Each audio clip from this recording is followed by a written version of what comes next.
there was silence inside the hut. Only the sea and the whistling wind could be heard. "I'm a what?" gasped Harry. "A wizard, of course," said Hagrid, sitting back down on the sofa, which groaned and sank even lower, and a thumping began. "I'd say once..." "You've been trained up a bit. With a mom and dad like yours, what else would you be? And I reckon it's about time you read your letter." Harry stretched out his hand and last to take the yellowish envelope, addressed in emerald green to Mr. Harry Potter, the floor, hut on the rock, the sea. He put out the letter and read, "Hogwarts School of Witchcraft and Wizardry. Headmaster Albus Dumbledore. Order of Merlin. First Class, Grand Sorcerer, Chief Warlock, Supreme Magwamp, International Confederation of Wizards. Dear Mr. Potter, we are pleased to inform you that you have a place at Hogwarts School of Witchcraft and Wizardry. Please find enclosed a list of all necessary books and equipment. Term begins on 1st September. We await your arrival by no later than 31st July. Yours sincerely, Minerva McGonagall, Deputy Headmistress." Harry was speeding towards the ground when the crowd saw him clap his hand To his mouth as though he was about to be sick. He hit the page of All Fowls, caught, and something gold fell into his hand.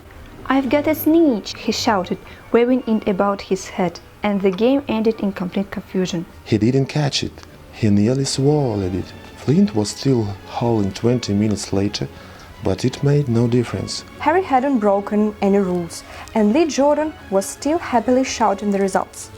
Gryffindor had won by 170 points to 60. Harry heard none of this, though he was being made a cup of strong tea back in Hagrid's hut with Ron and Hermione.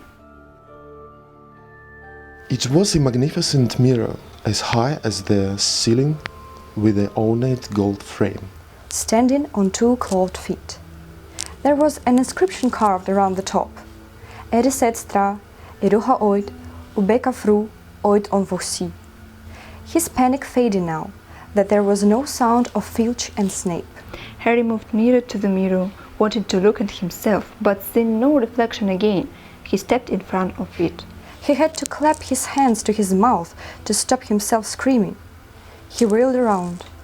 His heart was pounding far more furiously than when the book had screamed, for he had seen not only himself in the mirror, but a whole crowd of people standing right behind him. But the room was empty. Breathing very fast, he turned slowly back to the mirror.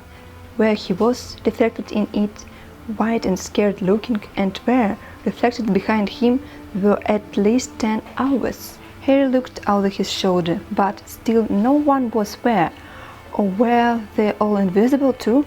Was he in fact in a room full of invisible people, and this mirror streak was what it reflected them, invisible or not? He looked at the mirror again. A woman standing right behind his reflection was smiling at him and waving. He reached out a hand and felt the air behind him. If she was really there, he touched her. Their reflections were so close together, but he felt only air. She and the others existed only in the mirror. She was a very pretty woman. She had dark red hair and her eyes are just like mine, Harry thought, edging a little closer to the glass.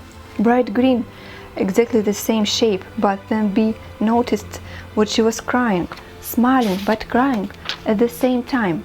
The tall, green black-haired man standing next to her put his arm around her. He wore glasses and his hair was very untidy.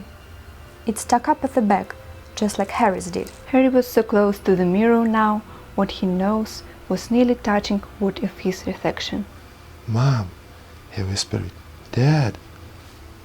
They just looked at him, smiling, and slowly Harry looked into the faces of the other people, to the mirror, and saw other pairs of green eyes like his. Other noses like his. Even a little old man who looked as though he had Harry's knobbly knees. Harry was looking at his family for the first time in his life.